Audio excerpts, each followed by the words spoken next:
Welcome to the Informed Pregnancy and Parenting Podcast. I'm your host, pregnancy-focused chiropractor, Dr. Elliot Berlin. Not only is my guest today a mother and a leading figure in the doula community, but she's also a mentor to many doulas, a business coach, and the host of the Birthworker Podcast. Her personal journey includes a profound shift in her own birth plans, a compelling birth story, and an unexpected emergency reproductive surgery while traveling abroad. In this episode, we'll delve into what drew her to doula work and how she empowers doulas to thrive in their businesses. Kyleigh Banks, welcome to the podcast. Hey, Dr. Berlin. Thank you so much for having me. Very excited to be here. I'm very excited to have you here, and I want to hear about everything that we just talked about. Could be its own episode, but it could be. I wish I had a cool name like Kyleigh Banks. Hey, your name is pretty cool too. Berlin is a cool name. Elliot Berlin, Kyleigh Banks. I don't know. We'll put up a poll. I think I lose. Let's start at the beginning. Where are you from originally? Originally from Seattle. Moved away from Seattle when I was 18. Ooh, Washington. Yeah. Rain? A lot of rain? You Is it said true? that with a Washingtonian accent. Where are you from originally? I'm a New Yorker, but I pick up on people's accents, and I don't mind people from Washington say Washington. Yeah. My grandma says it like that. My family's been in Seattle for, I want to say like 5 or 6 generations. So a very long time.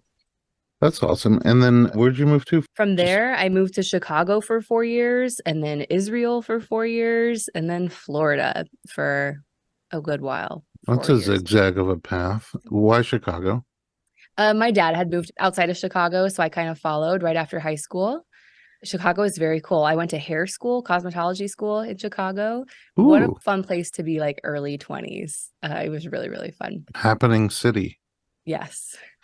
I wish I had hair. Okay, moving on. Then what brought you to Israel? Israel. So I went on Birthright. It's a free trip they do for like Jewish youth, of course, you know. And I went on Birthright and I met an Israeli boy and I fell wildly in love. And I like immediately packed up everything and moved to Israel. You met him while you were on Birthright? Yeah. They have like Israeli soldiers that come and join for a couple of days. He was one of those soldiers. Oh, wow. No kidding. Yeah. Okay.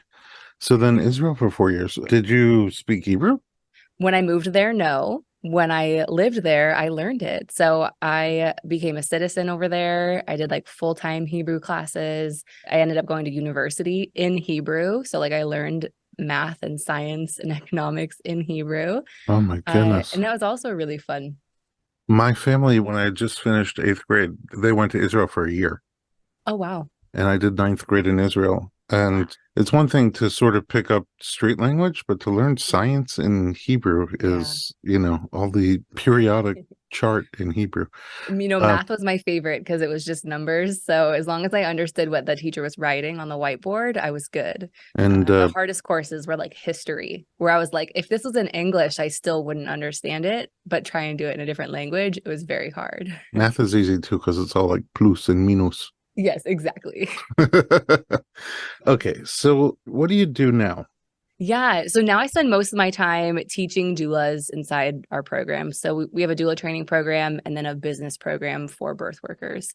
So most of my time is spent being a business owner, recording shows for my own podcast, and then coaching my students. I mean, in Israel, you studied all those things, and then in Chicago, you did hair. I know. How did that turn into this?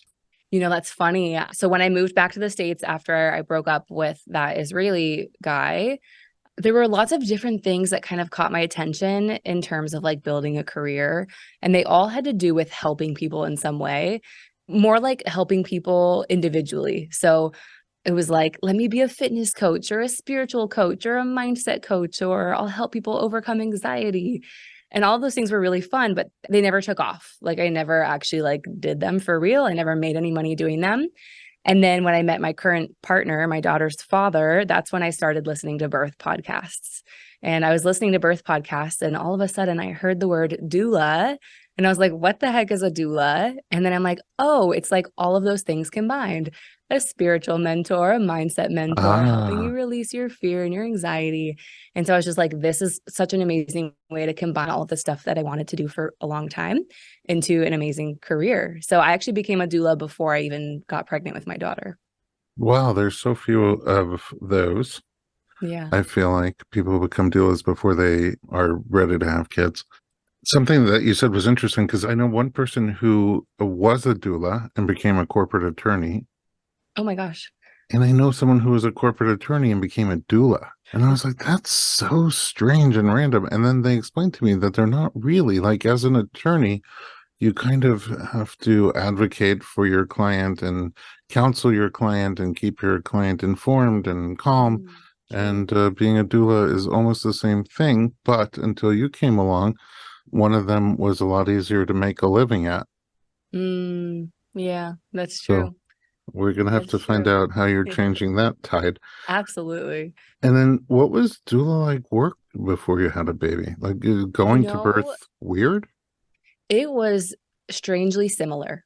So I like to say that when I had my daughter, it really just confirmed everything that I thought was true about birth. So before I had her, it was all just assumptions. Of course, you can attend births, but until you've gone through it yourself, you still really don't know what the whole process is about. But having my daughter really just confirmed it all. It was like, oh, okay, I thought all of that was true. Now I had my daughter. Now I know all of that was true. And the fire was relit inside of me to go help people have amazing birth experiences, because my birth experience was, I would say, pretty much flawless. Dare I say, easy. And not that the birth itself was easy by any means, but I never was even close to hitting my breaking point. So I didn't hit that point that most women and most of my clients hit, and there's nothing wrong with it. But that point where it's, I can't do this anymore, I never even hit that point. And so that kind of sparked the next journey for me, which was becoming a childbirth educator. So that helped me almost take my birth prep and package it up in a way that I could teach other people. And so it was really, when I became a childbirth educator, I focused really heavily on autonomy and mindset, being able to say no to whoever you want to say no to, say yes when you mean it, say no when you mean it, and then work on your mindset. And through that, I became a pretty successful childbirth educator, which then spiraled on to becoming who I am and what I do today. I would love to take a quick break. And when we come back, I want to find out because it sounds like before you got into this whole world, your thoughts on birth were very, very different. Yeah. And that you really took your learning experience and brought it to a bunch of other people.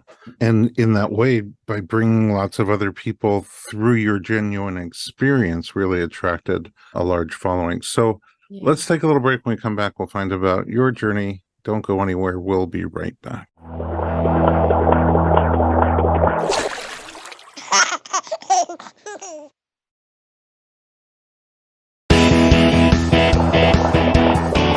Welcome back. We're talking to Kyleigh Banks, coolest name ever, and turns out to be a very cool person. So after all your journeys, like, at what point did you feel like, okay, now I want to have a kid? Ooh, really wasn't until I met the right person, which I'm very grateful for. I'm sure many people have the same thought. But when I was growing up, I was one of the kids who feared birth to the point where I said, can I just go into a hospital and have them like put me out, put me under? I don't even want to feel a single contraction. And I remember like that was a true thought of mine several points throughout my childhood. But in my early adult life, I actually never even thought about kids. I never thought about the entire process. I was just off having fun being a young 20-something.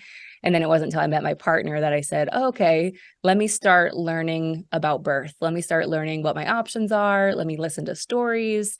And I was grateful for podcasts just like this podcast, because that's where I really woke up to what kind of birth I wanted to have.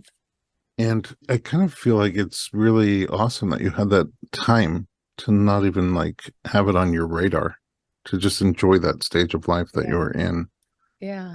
Pre-kids. When I was a kid and I learned where babies come from, I think that's when it was. I like went to sleep every night thanking God for being a dude. And now that I've been so involved in birth, it's kind of shifted to where I have like, I don't know, it looks like the coolest thing on the planet that you guys do to be able to carry a baby and deliver a baby, feed a baby. So things have changed for me too. Yeah. I still don't know if I could do it, but I'm not grateful that I don't get to do it anymore. Okay, moving on. So then you met the right guy. Mm-hmm. And was it a conversation? It was one of those like storybook movie moments where it was just like immediately like, let's try and have a kid. Let's be together forever.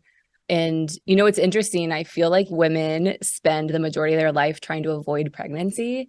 So you feel like the second that you have unprotected intercourse, that you're magically just going to fall pregnant, which is really funny when you start to learn about just conception, how that it doesn't typically happen that easy for most people. Yes. And so I had only known my partner I had known him for less than a year when we got pregnant. And I remember people asking me, was it a surprise? And I had to think about it because no, it wasn't a surprise because we were trying, but also we had been trying for like the better part of a year. So when it actually finally happened, yes, it was a surprise. So I always enjoyed answering that question because in some ways it was a wonderful surprise. Misconceptions about that. And how are the different stages of pregnancy for you? They were fantastic. At that point, I was a new doula. I was also working 2 days per week as a hairstylist still. And it was fantastic. I had a wonderful pregnancy. I gained 75 plus pounds during my pregnancy. So by the end, I felt very big, but health-wise, I was fantastic. Baby was fantastic. I went 41 plus 2. And I want to say it was a fantastic pregnancy because my mindset, and really, it was a mindset that I started to develop before I even got pregnant. And in some ways, I'm really lucky that it took me a few months to conceive because I got to prep my mindset that whole time when I was trying to conceive her. And so by the time it actually came to pregnancy and birth, it was a walk in the park in the best way possible. Well, a couple of things. So you gained 75 pounds. Was that with healthy eating, or did you start eating for 2 or somewhere in between? When I got pregnant, I was a little bit underweight. And then I ate for 2. Okay. But you felt good. I felt good. Through the pregnancy. Yeah. And tell me more about the mindset that you're talking about. What was the mindset and how'd you get there? Yeah. So for me, what it comes down to is releasing all of your assumptions and your expectations. And so I very clearly remember I was probably 39, 40 weeks pregnant. And at this point, I went to the chiropractor 3 times per week. I had a transverse asynclitic baby. And so towards the end, I was going quite a bit. She went into the perfect position by the time I gave birth. I remember him asking me, so Kyleigh, like, what's your plan to cope with like the pain of birth? I believe that's how he said it. And I said, I don't know. I've never done it before. And I remember just the look on his face, like, oh, crud, like she's in over her head. Like she doesn't even know like how she's going to cope with the pain. But it was a very honest answer on my end because I had read all the books. I had done all the hypnobirthing stuff. I have done all the ice cube holding and pain coping and all of it. I just honestly, truly didn't know which one I was going to call upon during my birth experience. And I think what happens and what leads to some, not all by any means, but some traumatic birth experiences is the assumptions that we have going into it. And so another instance was, for instance, people would ask me, are you going to have a water birth? And my response was always, I don't know. I'm not in labor. Like, ask me when I'm in labor. And that was such a beautiful mindset to have. And I think that really helped me with my second pregnancy, which I'm sure we'll talk about a little bit. But I just went into the whole thing with no assumptions, with no expectations. And more importantly, with the confidence to make any decision in the moment. So that was my true, like, go with the flow attitude. It wasn't go with the flow as in like, I don't care, I'm just going to listen to what the doctor says. It was a go with the flow as in I am so confident that I know what I need to know, that I can handle what I'm going to go through, and that I can speak up for myself when and if I need to. And so I told my students for many years, and I continue to tell people, going with the flow actually is the ultimate birth skill. It's just that 99% of people aren't actually prepared to go with the flow. How did you get prepared to go with the flow? I think it started in my childhood, being the kid who always did exactly what they wanted, even when they got in trouble for it. Being the kid when my mom said, no, you can't have that, I would say, why? And if she didn't have a good answer, I would just huff and puff. And I didn't understand, like, why are you telling me no? Like, your answer is not even good. Being that kind of outspoken and free spirit person from childhood, I would say, which in fact was the best birth prep ever. I think you give birth how you live. And so I think the earlier you can start preparing, the better. And so it was speaking my voice, saying no, speaking up for myself, really, again, since childhood. And it served me really well just throughout my pregnancy and birth journey. So you didn't have necessarily a plan for each step of the way, it was sort of going to let it unfold and go with the flow, but you surely had an idea for the setting and the providers. Yes. Yeah. When I got pregnant, I reached out to a home birth midwife, and I hired essentially the first and only one that I had interviewed at that point. And it was an amazing experience. And so I had planned for a home birth the entire time, and I ended up having an amazing 9-hour home birth. It started at like 7:30 in the morning, and I was done by 4:30 in the afternoon. So I'd like to say it was just like a really hard day of work. And then I got to have a full night's sleep with my baby that night. How did it start? I woke up at 7:21 and I went to the bathroom. How many seconds? Oh, okay.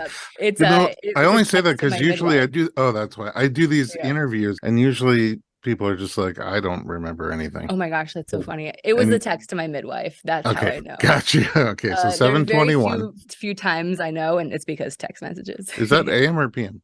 AM. So you woke up at 7:21 in the morning. Yeah, I had a full night's sleep the night before. And by the way, I had like no prodromal labor, like really not many Braxton Hicks, no quote unquote signs that labor was coming. And I was 41 plus 2. So I woke up at, 7 in the morning, went to the bathroom, came back to lay down. And then I just noticed that my underwear was a little bit wet. So I assumed I was having just a little bit of leaking. And I went back to the bathroom and I noticed that it was a light tinge, like brownish color. And so I had no fear come across me at that point, but I knew, oh, this is probably some meconium. Let me text my midwife. And I just sent her a message that, hey, I'm leaking. It's a little bit like brownish in color. And of course, she said what I would say all midwives say is rest, go back to sleep, eat some food, just hang out. Especially for a first-time mom, births can sometimes take a little bit longer. But again, please have no expectations going into your birth experience. And then by 8:50 or so, my contractions were 1 minute on, 1 minute off. So I had about an hour and a half in there. Wow. Until it hit like true active labor. So from waking up with nothing to true active labor. I mean, what did that feel like to you? I mean, you sort of indicated you don't really know what to expect, but yeah. What did it feel like compared to what you thought it might feel like? Yeah. And especially being a doula, like I did go in with some expectations. So to be honest, that first hour was the hardest part of my labor, which sounds so ridiculous, but I did not have a handle on my mindset for that first hour, especially when it started to ramp up, because my assumption was this is the very beginning. This could last for several days. And oh my gosh, I feel like I'm being hit by a train. There were back-to-back, double contractions often in that first hour. And I just remember looking at my partner at one point, like I put my hands up, just like, I don't know what to do. He looked at me and he said, what do you want to do? And I said, get in the bathtub. He said, so get in the bathtub. And I did. I got in the bathtub then about like 8:50 or so. And I actually literally stayed in the bathtub without getting out until she was born at 4:30. Wow. Yeah. That's quite a bath. So was the warm water alleviating for you? It was. I think that, and then also just being able to float a little bit, take that pressure off. So I just laid down with my eyes closed, my head back on the rim of the bathtub, and honestly just labored like a champ for the next several hours. So my midwife came probably closer to like 11:30 or so. So she was only at the house for 5 hours before the baby was born. But at some point, she had checked me and I was complete. I was, seemingly ready to have a baby. And it was another 4 hours until my baby came. So not 4 hours of pushing, it was actually about 4 hours of fetal ejection reflex. So wow. It was very intense. There was a lot less pain when I was pushing, but it did feel like I was vomiting. That was the sensation in my abdomen for about 4 hours. And so as we were getting closer to the end, my midwife put a little energy behind her words and said, Kyleigh, push this baby out. And within a couple of pushes, my daughter came out. There were a couple of things that I would change next time. Well, I don't know if I would change them because I learned so much, but I didn't urinate. I didn't pee the entire time I was in labor. I didn't really change positions much. And so I know if I probably would have just stood up and like walked to the toilet, she probably would have come a few hours earlier. But in the end, it was perfect. Wow. There's a story. And then was there anybody around you besides your midwife and your partner? Yeah, my mother had flown in from Calgary and my sister had come from Seattle. My sister's a photographer, so she came and photographed her first birth experience. And that was great. And your first birth experience. Yeah. From different angles. Okay, good. So we'll have great pictures for the pod when we release. Oh, yeah. All right. Let's take another break because then things got a little interesting the second time around. We'll be right back.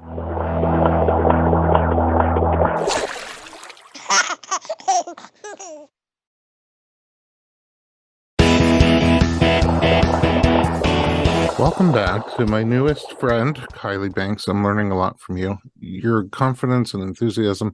It's interesting because sometimes you see doulas that attend birth before they have their own baby, and it's hard not to bring some of those experiences into their own birth.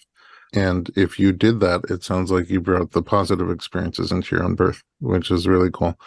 Okay, then was it a plan to go for number 2? It was. We had been pretty set on being a one and done family, but sometimes God knows better than we know. And there was one day in January that we said, you know what? Let's have another. And we literally conceived this baby on the exact same day, which was That you phenomenal. said that? That was the very first sign that this pregnancy was miraculous. Okay, so you said, hey, maybe we'll have another baby. And then that night you were pregnant. Yes. Wow. Okay. Yeah. A whole nother, podcast on what you were doing to prevent pregnancy. So how did that pregnancy progress? That pregnancy, the moment I conceived, I had almost an out of body or like such an in body experience rather that I've never had in my life, which was an overwhelming sensation immediately that you are pregnant. It is a girl. Her name is Remy. Whoa. And it was unlike anything I've ever had in my previous pregnancy with my daughter, really just in my life at all. So that was, again, another sign that this pregnancy was just miraculous. It was insane. So this pregnancy, we were planning, to be honest, we were in the middle of a move. We were planning on moving to Costa Rica, of all places. And because we didn't know where we were going to end up, it depended, how fast we sold our house and other reasons. We were planning to do this pregnancy completely off grid. So no midwife, no testing or anything like that. And I definitely had the confidence to do that based on the ease of my last birth and just my overall personality, I would say. And so the early pregnancy was fine. We didn't contact any midwives. We were just going about our normal life. And we had a big vacation coming up. So we had a vacation. This was in March of 2023. We had a 5-week vacation. And literally the night before we were supposed to fly out, I started having some spotting and some bleeding. And oh no, we were going to go on vacation for 5 weeks, right? So there was a thought of, do we just go? We were going to Israel, so like across the entire world. Do we just go? Should we go get checked out? And in the end, I decided that we should just do a quick stop at the ER here in the States and just see what's going on with the baby. And when we got there, they did vaginal ultrasound and they couldn't find a baby in my uterus. They couldn't find signs of a baby in my uterus, but my blood numbers said that I was pregnant. And now looking back, I'm like, I question, why did I go on vacation? But you'll hear towards the end of the story that it was the most perfect thing that I could have done is to have gone on vacation. The doctor at the ER there said, you know what, if you want to go on vacation, go, but just go get checked up when you get to Israel. And something in my gut was just like, you're going to be fine. And so when I got to Israel, I didn't go get checked up right away. And I just continued to be a tourist in the place that I used to live. And I was touring around with my daughter and my partner, and my sister came on that trip too, which was also fantastic. So we had some support as it got a little bit crazy. So that's kind of how the beginning of the pregnancy happened, unfolded, until it really took a turn for the worst. But I don't understand. During this time that you're touristing around Israel, do you think you're pregnant? So I know that there's not a baby growing in my uterus. I am under the impression that it's probably an ectopic pregnancy that's going to clear on its own. That was So the what doctor didn't see concerns like about fallopian tube or... No. So they actually didn't see anything in the tubes either. And so they were just a little bit like, we don't know what's going on. They did see two, what they called cysts on my ovaries. Now I know that one of those was actually a growing baby, Oh, either wow. in or on my ovary, How did they which get is over extremely there? weird. I know, you got lost, dude. You Oh, got so lost. But yeah, I thought that it was just going to be fine. I thought if something goes wrong, I'll notice the symptoms and I'll go to the hospital, which in the end is exactly what I did. okay, so when did things ratchet up? Yeah. So at this point, I was about 9 weeks pregnant and I had severe abdominal cramping that really felt like labor. It lasted about maybe 30 minutes and then it completely went away, completely. And at this point, I'm like, well, I hear miscarriages can hurt a little bit. Like I hear when you have a miscarriage, it can feel like you're in labor. So at this point, I'm still like, oh, it's probably just a miscarriage. You know, my cervix is probably just opening and the baby's going to get past here soon. And so we walked to the restaurant, we went to get dinner. I did some meetings with some of my staff members. And I remember telling one of them, like, why did I sign up to get pregnant again? Like, this hurts. And this isn't even like labor. This is like so not fun.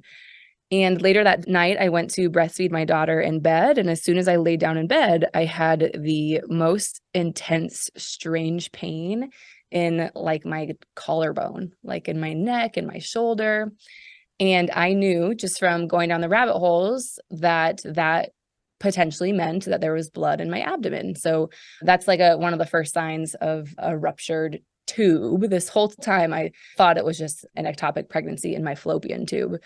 And so my daughter was sleeping, my sister was at a party, and I looked at my partner and I said, we got to call 911. I think it's 101 in Israel. For some reason, we knew that because we just wanted to be prepared in case something did come up. So we made sure to like, when we got there, we knew what the 911 number was. And we called and an ambulance came and took us to the hospital. Got to the hospital. By the way, my Hebrew is decent. So I didn't feel like I was unable to communicate with anybody. You know this, but everyone in Israel pretty much speaks English also. So Right. I was totally fine in the language department. So we get to the hospital, the main hospital in Tel Aviv. There's no OBs like on staff overnight. It was a pretty calm day. And they did some ultrasounds and all they could see was a lot of blood. And again, they thought it was just your normal ectopic pregnancy in a fallopian tube. I remember looking back, I like see a lot of signs of like, this was an emergent situation. Like if I had fallen asleep that night at the Airbnb, like I probably would not have woken up. I probably just would have bled to death inside my abdomen, which is a crazy thought. I'm completely at peace with everything though. So if you're listening to this and you're wondering how I handled it, please know that I'm completely at peace with all of this. But I got to the hospital. I remember asking the doctor, like, is this okay? Like, is this an emergency? And I remember they didn't answer that question. All they said is, we're just glad you're here in the hospital right now. And I would say within 1 hour of when we dialed 911, I was in surgery. And it wasn't until the surgery that they actually found out what had happened. My amazing doctor, Dr. Levy, he had told me that he had only seen something like this once before in his life. And this is a teaching hospital. This is like Tel Aviv hospital, the biggest hospital in all of Israel. And so when he had told me that, I was like, oh, wow. Okay. So that's why the ER in the States missed it. That's why no one really knew what was going on. Because actually, when he got in there to do the surgery, they couldn't tell really where the baby was growing. They just knew that my ovary ruptured and there was essentially fetal parts in and around the Oh ovary. my. Oh wow. Yeah. So you're down an ovary. So they just did what they call a wedge section. So they took a little chunk out of it, but I still have my ovary and Oh, I you still still have have both both my ovaries. tubes. Yeah. 2 ovaries, 2 tubes. Just a chunk down a chunk. Yeah. Blessing. And I got 4 Wow. little holes in my belly. So it was a laparoscopic surgery. So I got 4 little holes all around my belly. It was so interesting. I remember that when I knew that the baby was not going to be growing into a baby, I remember saying, I hope I never forget this. Like, I hope I never forget this pregnancy. And then here I am, and I have like the 4 scars on my body that they'll never go away. Never So it's forget. kind You of a always have a beautiful reminder. reminder. And this was really just a few months ago. It was like 6 months ago exactly. Yeah. Well, so I guess 2 questions. One, does that leave you any risk to future pregnancies? And two, maybe it's too soon, but have you even considered whether or not you want to have more babies? Those are great questions. So because of the language barrier and just the way the hospital system is set up, and it's very similar in the States, like I never got to have a long conversation with the OBGYN. He was the OB on call. He came in to do surgeries, and that's like it. So I never got to have a long conversation, especially after they sent everything off to the labs and tested it. So as far as I know, and as far as they tell me, that I'm at no increased risk and I should go on to have more babies, shall I want to. That being said, like there are still so many questions. And so I haven't seen an OB in the States. I have some documents, but they're mostly in Hebrew. So that's the answer to that question. And then we have chatted about having more babies. You know, it's interesting to think about having more kids once you go through a situation like that, because it just reminds you just how fleeting life can be and that positive outcomes are not guaranteed. And so there's definitely hesitation when it comes to having more children, but I would say it's not off the table, but we're not actively trying at this point. Wow. I'm glad you're okay. Thank you. Me too. It sounds like both physically and spiritually you emerged victorious. Mm-hmm. Let's talk a little bit about the work that you do. We opened with it and we'll close with it. You mentor doulas and you help them thrive in business. My experience with doulas, and I was a doula for a long time, is that we're givers. And if we didn't have to, if doulas didn't have to, many of them would not even take money. But in order for a great doula to thrive and be able to help other people, they need to make a living. So with that in mind, I would say that also the majority of doulas that I interact with are not business people. Correct. And so they sometimes struggle to run the business end of things. So resources like the ones you're providing are invaluable both to them and to the community who needs the services of these doulas who need to be making a living. So tell me a little bit more about the work that you do and also about the Birthworker podcast. Yeah. So you're completely right. Most people who have the perfect personality and brain to be a giver and a supporter and a doula do not have joy and really just don't have the brain and the personality to run a business and run all those moving pieces. Business structure can sometimes feel really masculine. It's not always. Like there's feminine ways to do business, but when it comes to birth work and doula support, I mean, that is pretty feminine through and through. And so it is true. I would say majority of doulas that I meet struggle in some capacity to grow their business, whether that's a self-worth thing, a mindset thing. Maybe they lack the structure, maybe they lack the framework, the strategy, whatever it is. Just know that you're completely correct. There are a lot of doulas out there who have a hard time. And so this whole thing was born, and when I say this whole thing, I mean birthworker.com and the Birthworker Podcast and our doula training program. It was born out of me becoming a fully booked doula and needing to find other good doulas to refer my clients to. And I'll never forget the day because it literally happened in one day. I reached out to several doulas in my area who I knew had been doulas in the past. They were all amazing women of my same personality of home birth, free birth, autonomy. They were amazing. And every single one that I reached out to said, I'm not attending births right now because essentially I didn't make enough money. I had to go back to my old job. One of them was actually a hairstylist, which is funny. She had to go back to doing hair, and she's still doing hair to this day, actually. And when they told me that they didn't make enough money, that they couldn't do birth work, I didn't like that because I was making enough money doing birth work. And I thought, well, why don't I just help people figure it out? Because then we'll have more amazing birth workers. Because like you said, a lot of people are struggling, which means that they quit. They stop doing birth work. They stop serving women. And so what I first created was a doula training program. I knew that I couldn't teach doulas business unless I helped them actually become really good doulas in the first place. And it's hard to learn the skills to become a great doula in an in-person 3-day training. I would be willing to say it's impossible. I think most people are quite surprised to find out that basic doula training is only a couple of days. Yeah. And we're talking like 3 days to cover everything. So included in that is like lunch breaks and talking about pregnancy, birth, postpartum, bereavement, reproductive health, all of that in 3 days. There's no freaking way. And so that was the first thing that I created. It's called Birthworker Academy. It's our doula training program. And it covers everything from the self-mastery. So overcoming your own triggers. I teach a lot about what makes my mindset so special, what led me to have an amazing birth experience, but also an amazing pregnancy loss. Like the whole journey was beautiful. And I know that a lot of people cannot say that. There's nothing better or worse about anyone's situations. It was a very beautiful experience. So we start there with self-development and triggers, and we call it self-mastery.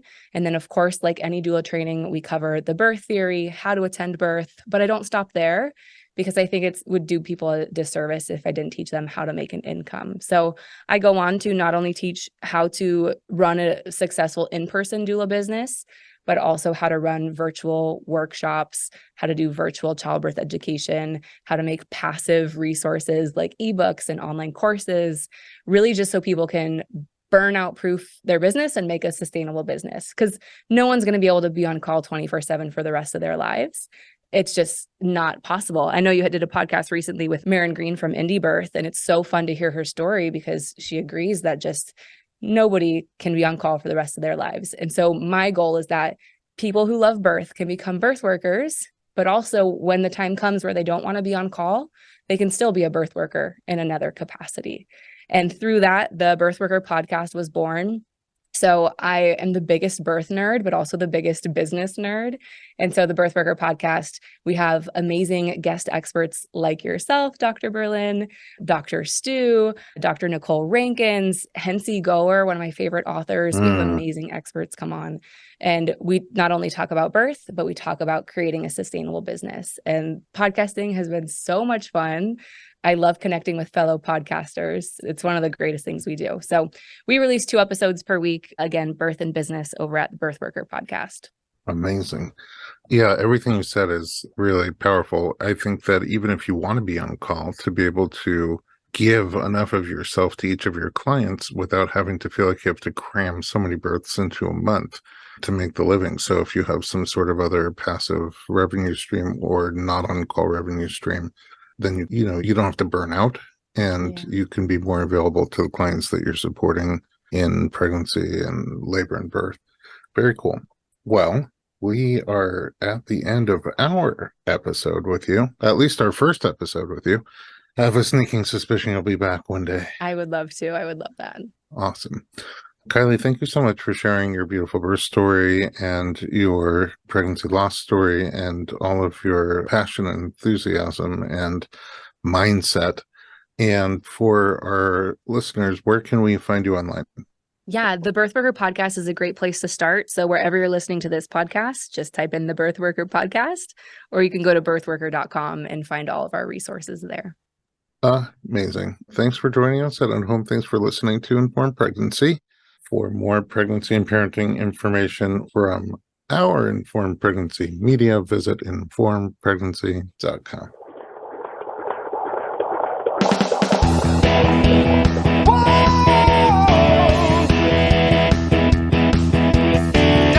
Doctor, give me the news. I got a whole lot of questions for you.